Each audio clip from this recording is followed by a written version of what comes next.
espoirs. Seigneur, tu sais mes craintes. Et mes mots sont bien trop petits pour dire tout l'amour que j'ai pour toi. Alors entends mon cœur, mon esprit qui te loue, entends le chant d'amour d'un enfant racheté. Je prendrai mes faibles mots pour te dire quel Dieu merveilleux tu es. Mais je ne pourrai pas te dire combien je t'aime. Alors entends mon cœur. C'est tout comme la pluie. Les mots pouvaient couler.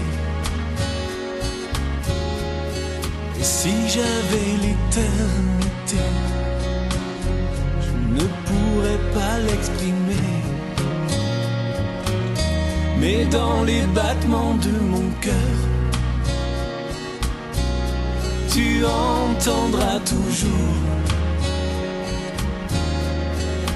Merci pour la vie, pour la vérité et pour le chemin. Alors entends mon cœur, mon esprit qui te loue,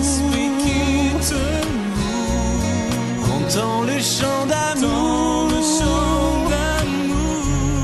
d'un enfant racheté.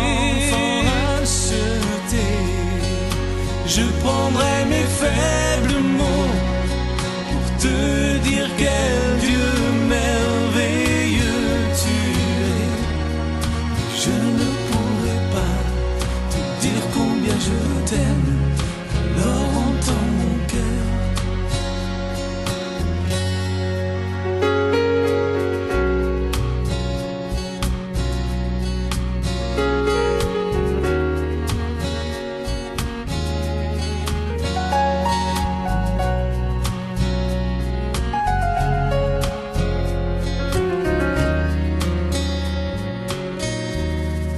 Tu sais nos espoirs.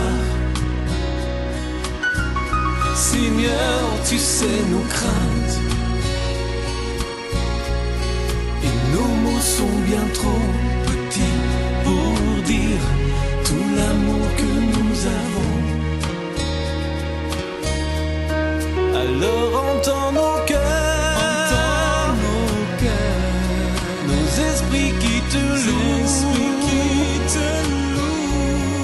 entends le chant d'amour.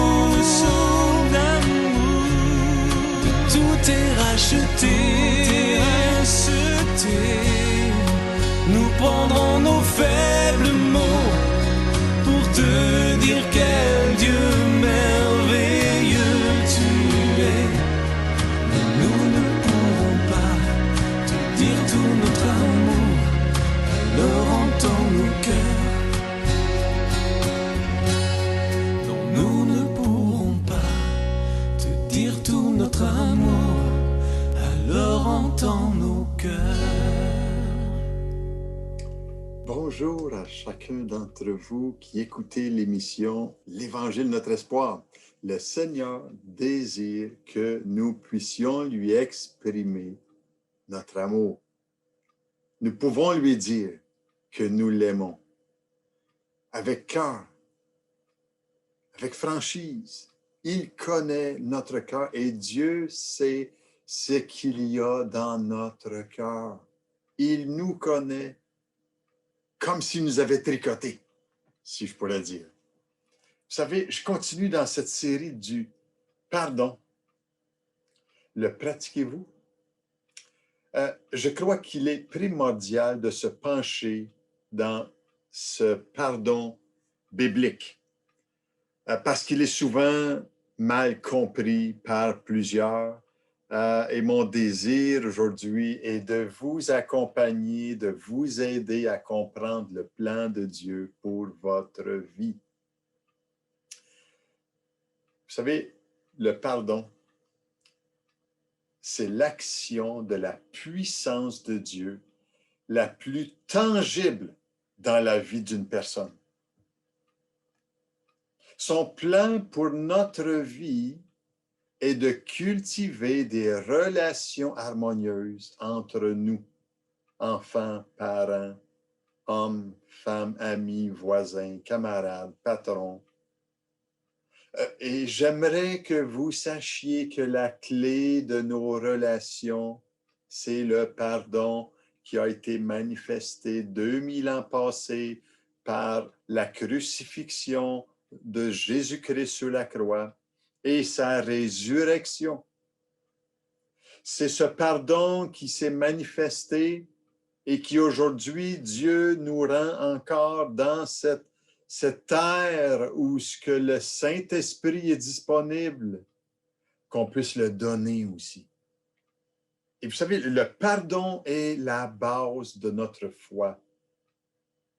Il est mort pour nos péchés, pour que nous puissions être pardonnés, mais aussi pardonner ceux qui nous ont offensés.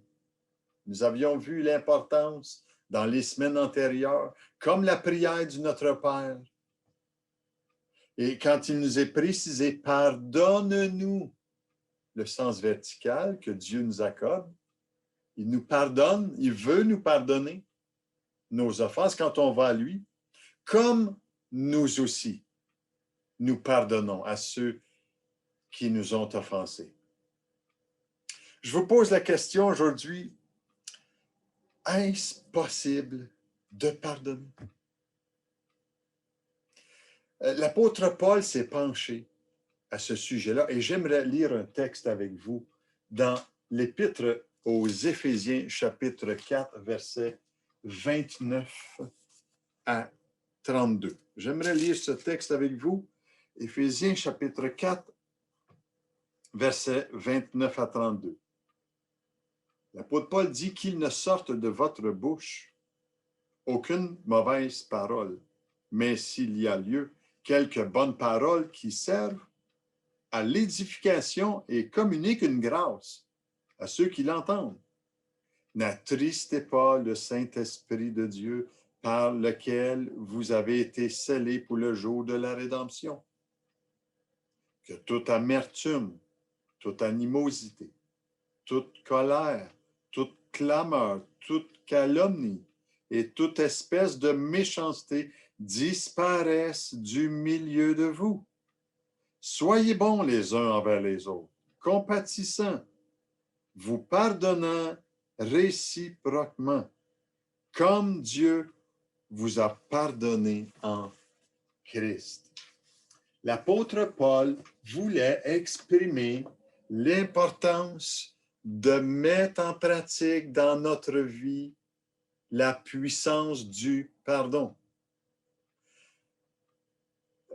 Philippe Yancey disait que le pardon n'est pas un idéal doux et platonique pour être répandu dans le monde comme on répandrait un parfum hors de son flacon.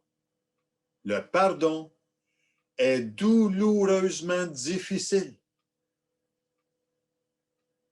Prenez-en un exemple. Quand on parle de l'Afrique du Sud, que pensez-vous? À qui pensez-vous? À vous qui avez un certain âge peut-être. L'apartheid avec Nelson Mandela. Et l'archevêque Desmond Tutu avait déclaré ceci: sans pardon, il n'y a pas de futur. Et je crois que ce qui est vrai pour les individus est aussi vrai pour des familles. Et c'est aussi vrai pour les familles d'une ville, d'un village, d'une province, d'un pays. Et je crois que sans pardon, il n'y a pas de liberté de l'âme. Sans pardon, il n'y a pas de restauration.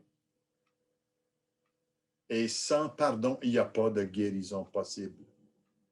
Dans un monde avec tant de douleur, de haine aujourd'hui, d'animosité entre les races, entre les nations, est-ce que le pardon pourrait faire la différence dans le cœur des gens? Ou bien c'est juste un rêve lointain, ça, le pardon, ou une théorie qui n'est pas réalisable? On peut peut-être se dire,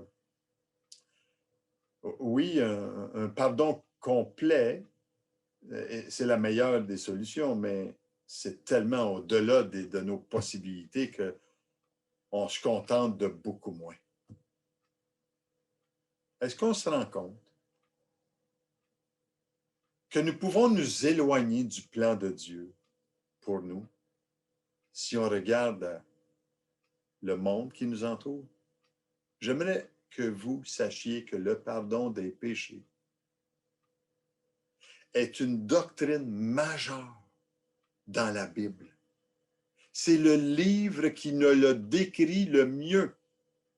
Et la Bible a beaucoup à dire sur le pardon parce que c'est là que commence la libération, le salut. Tant de textes. Nous pourrions parler du pardon des semaines et des semaines sans en découvrir toute la splendeur et la beauté dans tous ces contextes. C'est ce que j'essaie de faire avec ces partages, que l'Évangile, c'est notre espoir.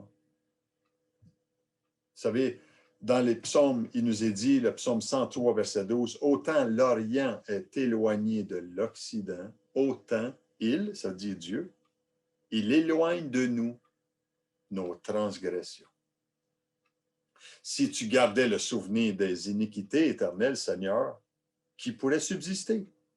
Mais le pardon se trouve auprès de toi, afin qu'on te craigne. Psaume 130, verset 3. Isaïe disait, de la part de l'Éternel, c'est moi qui efface tes transgressions pour l'amour de moi. Et je ne me souviendrai plus de tes péchés. Isaïe 43, 25. Et encore un autre prophète, Michée, qui dit dans le chapitre 7, verset 19, « Il y aura encore compassion de nous. Il jettera au fond de la mer tous leurs péchés. » En voulant dire, il ne veut plus s'en souvenir. Et c'est un message qui est prophétisé sur la venue du Messie, qui, quand lui, nous confessons nos péchés à ce Fils de Dieu, lui qui a compassion de nous, il va prendre nos péchés, puis il va les lancer dans l'océan de l'oubli, pour qu'on n'ait plus à y retourner.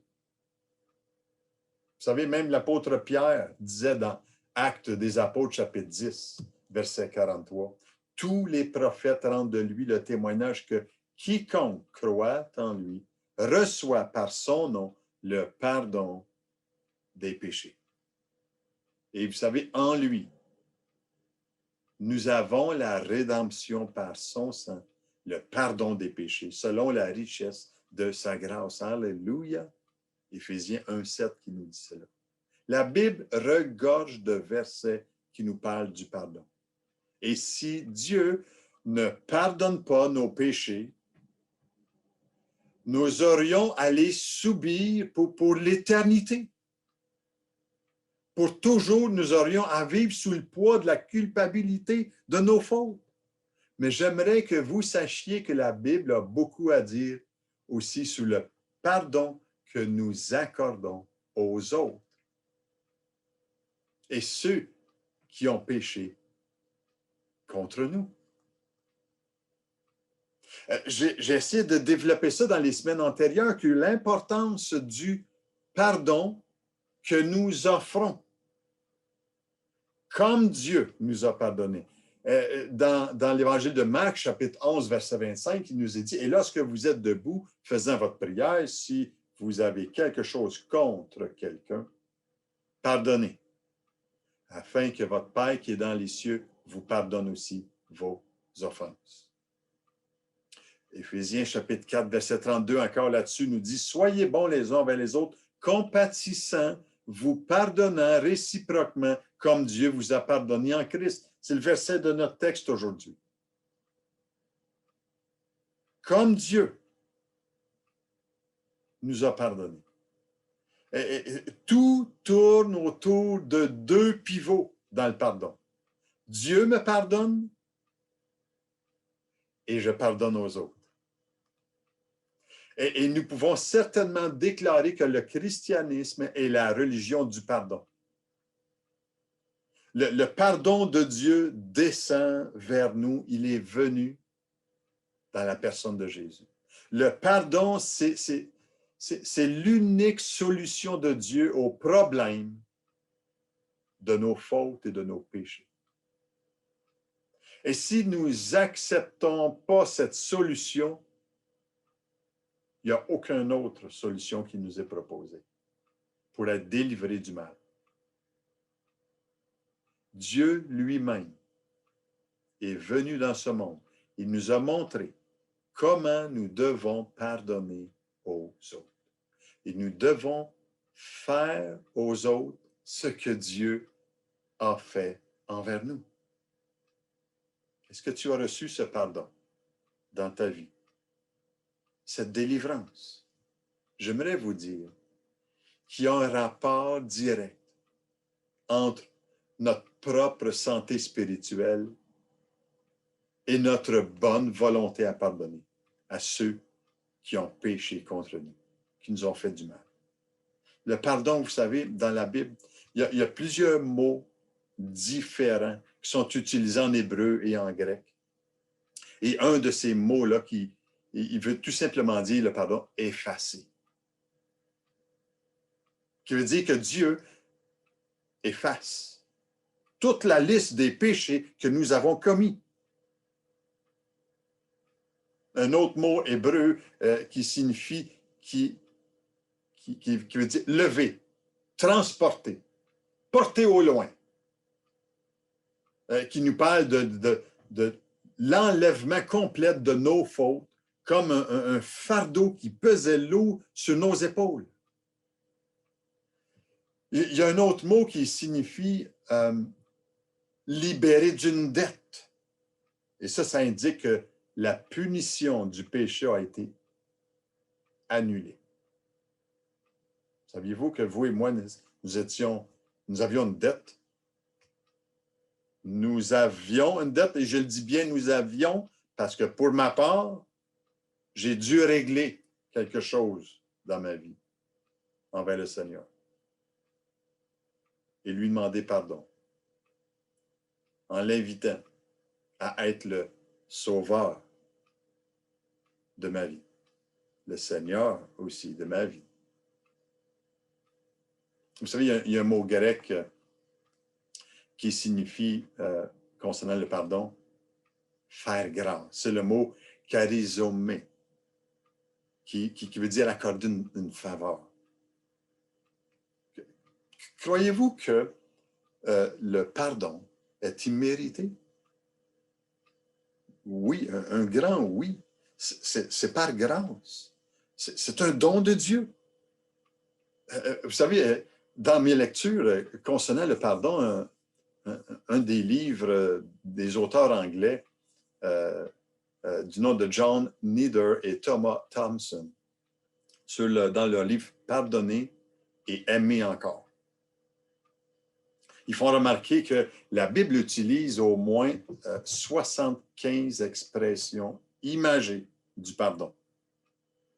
J'aimerais juste vous en lire quelques-unes ici.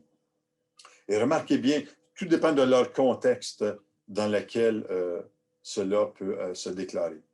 Voici cette liste. Pardonner, c'est tourner la clé, ouvrir la porte de la cellule et laisser le prisonnier sortir libre. Pardonner, c'est écrire en grosses lettres concernant une dette. Ne doit plus rien. Pardonner, c'est frapper avec son marteau dans une salle de tribunal et déclarer non coupable. Pardonner, c'est lancer une flèche si haut et si loin qu'on ne puisse plus la trouver. Pardonner, c'est rassembler toutes les ordures et les déchets et s'en débarrasser en laissant la maison propre et fraîche. Pardonner, c'est larguer les amarres d'un bateau et le laisser partir en pleine mer. Pardonner, c'est accorder une amnistie totale à un criminel condamné. Pardonner, c'est relâcher l'étranglement d'un adversaire dans une lutte. Pardonner, c'est décaper un mur de graffiti en le laissant comme neuf. Pardonner, c'est briser un vase d'argile en 1000 morceaux afin qu'on ne puisse jamais recoller les morceaux. Imaginez que vous êtes un banquier et dans vos mains, vous avez les détails d'une énorme dette d'un client. Et là, vous regardez quelles sont les choses qui vous sont dues. Qu'est-ce qu'il y a sur cette liste-là? Le client a de la calomnie dans sa vie, de la fraude, du vol, du mensonge. Il fait de la zizanie. Il est toujours en train de se quereller. Il est plein de haine. Et vous savez, vous pouvez avoir soin de cette liste-là et la repasser à nouveau. Et ce que je précise, peut-être que c'est dans votre propre vie. Mais vous savez, au lieu de la remettre dans le dossier, en tant que banquier, vous la déchirez en 1000 morceaux. Mais le pardon, c'est ça. Et quand nous pardonnons, vous savez, consciemment, devant Dieu, nous annulons la dette.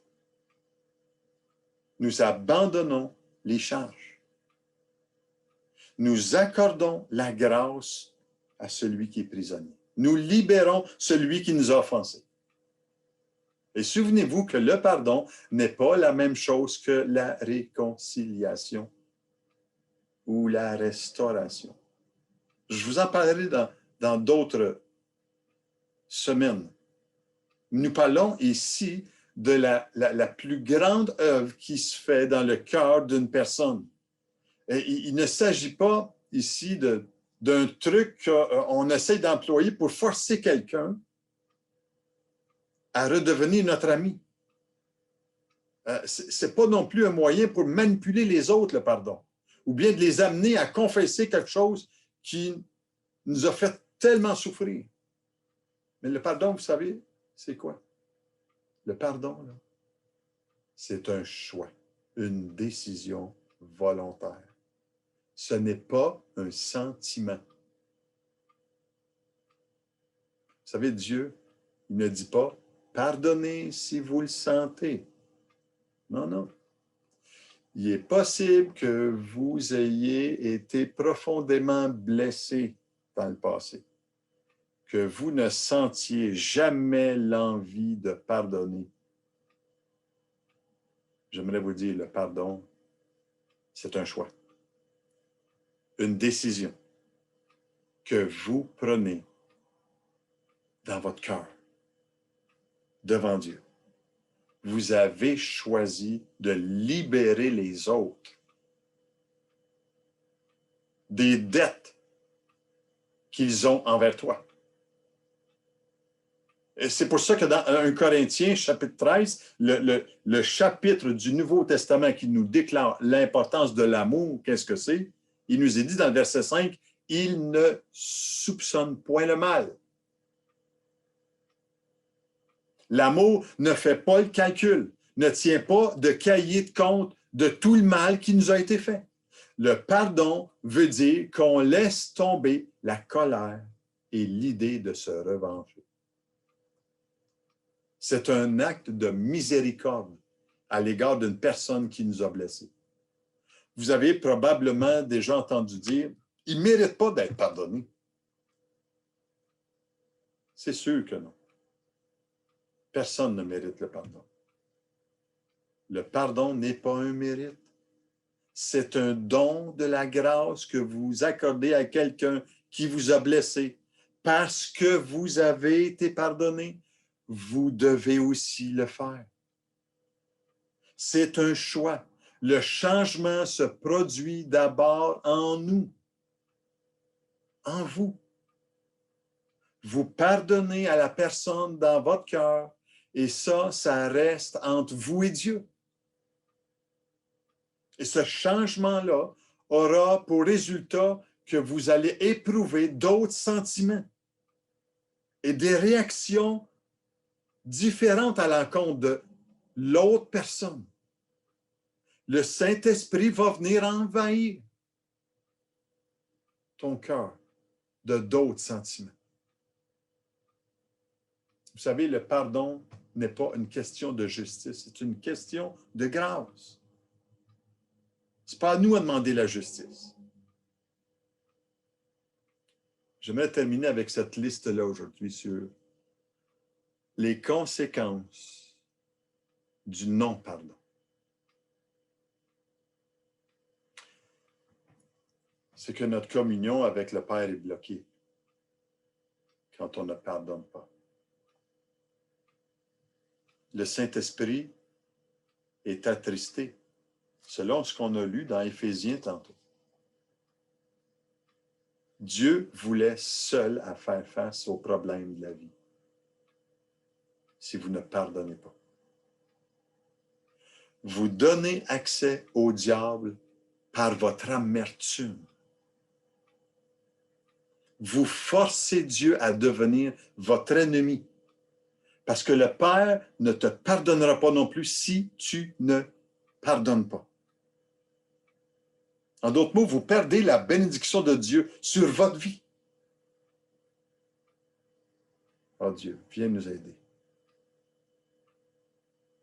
Vous perdez votre temps à soigner votre esprit blessé en allant chez le psy ou quelqu'un d'autre que Dieu. Je vais éteindre ça, cette affaire-là. J'avais oublié de fermer mon téléphone.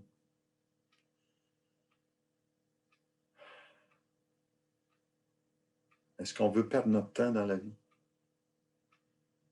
Est-ce que c'est possible que vous êtes, en ne pardonnant pas, vous êtes asservi aux gens que vous détestez? Vous devenez comme les gens en refusant de pardonner. J'aimerais, en terminant aujourd'hui, vous dire qu'on va poursuivre la semaine prochaine avec le pardon qui est un événement, mais aussi un processus. J'aimerais te laisser aujourd'hui avec ce chant de louange, mon espoir, pour t'approcher de lui. Prends ce temps précieux aujourd'hui, que ce chant soit une prière devant Dieu. Que Dieu te bénisse en ce temps de début de printemps. Lumière dans ma nuit, paix pour mon âme, tu es mon refuge, tu restes fidèle. Lumière dans ma nuit,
chaque instant, mon âme s'appuie sur toi.